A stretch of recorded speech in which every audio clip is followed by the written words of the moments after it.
ಸಂಘರ್ಷದ ವಾತಾವರಣ ಇರುವಂತಹ ಸಂದರ್ಭದಲ್ಲಿ ಈಗಾಗಲೇ ಪಾಕಿಸ್ತಾನದ ಡಿಜಿಎಂಒ ಭಾರತದ ಡಿಜಿಎಂಗೆ ಕಾಲ್ ಅನ್ನ ಮಾಡಿದ್ದಾರೆ. ಇದು ಈಗ ಬಹಳ ಇಂಪಾರ್ಟೆಂಟ್ ಆಗಿರುವಂತಹ ವಿಚಾರ.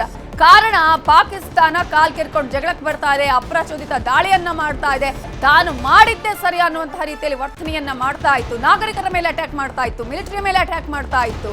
ಆದ್ರೆ ಇದೀಗ ಸಂಘರ್ಷದ ಬಗ್ಗೆ ಚೀನಾ ಕೂಡ ಪ್ರತಿಕ್ರಿಯೆ ಕೊಟ್ಟಿದೆ. ಭಾರತ ಪಾಕಿಸ್ತಾನಕ್ಕೆ ಚೀನಾ ಮನವಿಯನ್ನ ಮಾಡಿಕೊಂಡಿದೆ. ಸಂಘರ್ಷ ಕಡಿಮೆ ಮಾಡ್ಕೊಳ್ಳಿ ಅಂತ ಹೇಳಿ ಚೀನಾ ಮನವಿಯನ್ನ ಮಾಡಿಕೊಂಡಿದೆ.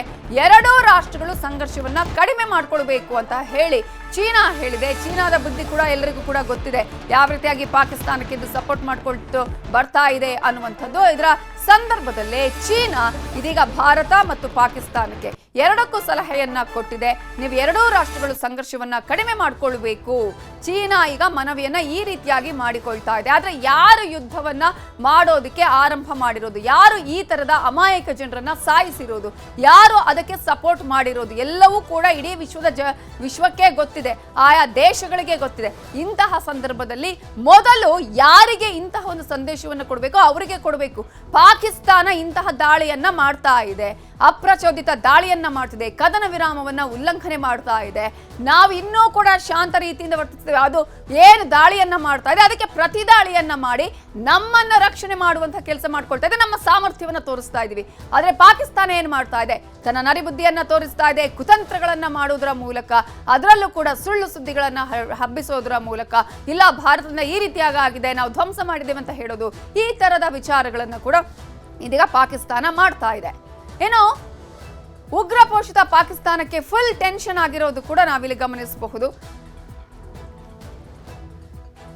ಈಗಾಗಲೇ ನಾವು ದೃಶ್ಯಗಳಲ್ಲಿ ತೋರಿಸ್ತಾ ಇದೀವಲ್ಲ, ಈಗಾಗಲೇ ಪಾಕಿಸ್ತಾನ ಡ್ರೋನ್ಗಳ ಮೂಲಕ, ಮಿಸೈಲ್ಗಳ ಮೂಲಕ ದಾಳಿಯನ್ನ ಮಾಡುವಂತಹ ಪ್ರಯತ್ನವನ್ನ ಮಾಡ್ತಲ್ಲ, ಅದನ್ನು ಸಮರ್ಥವಾಗಿ ಭಾರತ ಹೇಗೆ ನಾಶ ಮಾಡಿದೆ, ಧ್ವಂಸಗೊಳಿಸಿದೆ ಅನ್ನುವಂಥದ್ದು, ಆ ಒಂದು ಅವಶೇಷಗಳೀಗ ಎಲ್ಲೆಲ್ಲಿ ಕೂಡ ಬಿದ್ದಿದೆ. ಅದರಲ್ಲೂ ಪ್ರಮುಖವಾಗಿ 4 ರಾಜ್ಯಗಳ ಗಡಿಭಾಗಗಳಲ್ಲಿ ಈಗಾಗಲೇ ಈ ರೀತಿಯಾದಂತಹ ಒಂದು ಪ್ರಯತ್ನವನ್ನ ಮಾಡಿತ್ತು.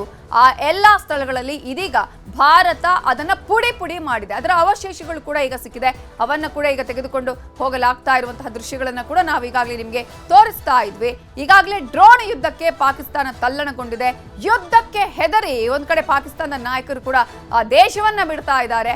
ಆದ್ರೆ ಉತ್ತರ ಕುಮಾರನ ಪೌರುಷ ಅನ್ನುವ ರೀತಿಯಾಗಿ ತಾನು ಮಾತನಾಡ್ತಾ ಇದ್ದಂತಹ ಪಾಕಿಸ್ತಾನ ಇದೀಗ ಬಾಯಿ ಮುಚ್ಕೊಂಡ ಹಾಗೆ ಕಾಣಿಸ್ತಾ ಇದೆ. ಒಂದ್ ಕಡೆ ಈಗಾಗಲೇ ಅಮೆರಿಕ, ಮತ್ತೊಂದ್ ಕಡೆ ಚೀನಾ ಕೂಡ ಅಲ್ಲಿ ಸಲಹೆಯನ್ನ ಕೊಟ್ಟಿದೆ. ಹೀಗೆ ಆದ್ರೆ ಪಾಕಿಸ್ತಾನ ಇರೋದಿಲ್ಲ ಅನ್ನೋದು ಪಾಕಿಸ್ತಾನಕ್ಕೂ ಕೂಡ ಗೊತ್ತಿದೆ. ಈಗ ಪಾಕಿಸ್ತಾನ ಭಾರತಕ್ಕೆ ಕರೆಯನ್ನ ಮಾಡಿದೆ. ಇಂತಹ ಒಂದು ಸಂದರ್ಭ ಪಾಕಿಸ್ತಾನಕ್ಕೆ ಬರುತ್ತೆ ಅನ್ನೋದು ಎಲ್ಲರಿಗೂ ಕೂಡ ಗೊತ್ತಿತ್ತು. ಆದ್ರೆ ಪಾಕಿಸ್ತಾನ ತನ್ನ ಹಠವನ್ನ ತಾನು ಕೂಡ ಬಲಿಷ್ಠ ಅನ್ನೋದನ್ನ ತೋರಿಸುವಂತಹ ಪ್ರಯತ್ನದಲ್ಲಿ ವಿಫಲ ಆಗಿದೆ. ನಿಮಗೆ ದೃಶ್ಯಗಳಲ್ಲಿ ಕೂಡ ತೋರಿಸ್ತಾ ಇದೀವಿ, ಭಾರತದ ಆರ್ಮಿ ಪಾಕಿಸ್ತಾನದ ಮೇಲೆ ಅಟ್ಯಾಕ್ ಮಾಡಿರುವಂತಹ ಇದು ವಿಡಿಯೋ, ಎಕ್ಸ್ಕ್ಲೂಸಿವ್ ವಿಡಿಯೋನ ನಿಮ್ಮ ಮುಂದೆ ಇಟ್ಟಿದ್ದೀವಿ. ಈಗಾಗಲೇ ಭಾರತದ ಆರ್ಮಿ ಯಾವ ರೀತಿಯಾಗಿ ಪಾಕಿಸ್ತಾನದ ಮೇಲೆ ಅಟ್ಯಾಕ್ ಅನ್ನ ಮಾಡಿದೆ, ದಾಳಿಯನ್ನ ಮಾಡಲಾಗಿದೆ ಅನ್ನುವಂಥದ್ದು. ಆ ಒಂದು ದಾಳಿಯಿಂದ ಇದೀಗ ಪಾಕಿಸ್ತಾನ ಪತನಗೊಟ್ಟು ಹೋಗಿದೆ. ಈಗಾಗಲೇ ಆ ಒಂದು ದಾಳಿ ಇದೆಯಲ್ಲ, ಪಾಕಿಸ್ತಾನವನ್ನ ಅದಕ್ಕೆ ಇನ್ನೂ ಕೂಡ ಮುಟ್ಟೋಡ್ಕೊಳ್ಳುವ ಹಾಗಾಗಿದೆ. ನಾನು ಏನೋ ಒಂದು ಹೆಜ್ಜೆ ಮುಂದಿಟ್ರೆ ಭಾರತ 100 ಹೆಜ್ಜೆ ಮುಂದಿಡುತ್ತೆ ಅನ್ನೋದು ಪಾಕಿಸ್ತಾನಕ್ಕೆ ಗೊತ್ತಿದೆ. ಆದ್ರೂ ಕೂಡ ಇಂತಹ ಉದ್ದತನದ ಕೆಲಸಗಳನ್ನ ಮಾಡ್ತಾನೆ ಇದೆ. ಇದೀಗ ನಿಮ್ಗೆ ನಾವು ತೋರಿಸ್ತಾ ಇರುವಂತಹ ಎಕ್ಸ್ಕ್ಲೂಸಿವ್ ವಿಡಿಯೋ, ಭಾರತೀಯ ಸೇನೆ ರಿಲೀಸ್ ಮಾಡಿರುವ ವಿಡಿಯೋ. ಈಗಾಗಲೇ ಪ್ರತಿಯೊಂದಕ್ಕೂ ಕೂಡ ಸಾಕ್ಷಿ ಕೇಳುತ್ತಲ್ವಾ, ಸುಳ್ಳು ಸುದ್ದಿಗಳನ್ನ ಹಬ್ಬಿಸುತ್ತಲ್ವ ಪಾಕಿಸ್ತಾನ, ಇದಕ್ಕೆ ವಿಡಿಯೋನೇ ಸಾಕ್ಷಿ. ಯಾವ ರೀತಿಯಾಗಿ ಭಾರತದ ಸೇನೆ ಪಾಕಿಸ್ತಾನದ ಮೇಲೆ ಅಟ್ಯಾಕ್ ಅನ್ನ ಮಾಡಿದೆ ಅನ್ನುವಂತಹ ದೃಶ್ಯಾವಳಿಗಳನ್ನ ಕೂಡ ನೀವು ಗಮನಿಸ್ತಾ ಇದ್ದೀರಾ. ಅಟ್ಯಾಕ್ ನ ಮಾಡಿದ್ದು ಮಾತ್ರ ಅಲ್ಲ, ಪಾಕಿಸ್ತಾನವನ್ನ ಅಲ್ಲಿ ಛಿದ್ರಗೊಳಿಸುವಂತಹ ಕೆಲಸ ಕೂಡ ಆಗ್ತಾ ಇದೆ. ಪಾಕಿಸ್ತಾನ ಯಾವ್ದಾದ್ರು ಡ್ರೋನ್ಗಳನ್ನ ಬಿಟ್ರೆ, ಮಿಸೈಲ್ಗಳನ್ನ ಅಲ್ಲಿ ಬಿಟ್ರೆ, ಅಂತಹ ಸಂದರ್ಭದಲ್ಲಿ ಅವುಗಳನ್ನ ಅಲ್ಲೇ ನಾಶ ಮಾಡುವಂತಹ ಕೆಲಸವೂ ಕೂಡ ಆಗಿದೆ.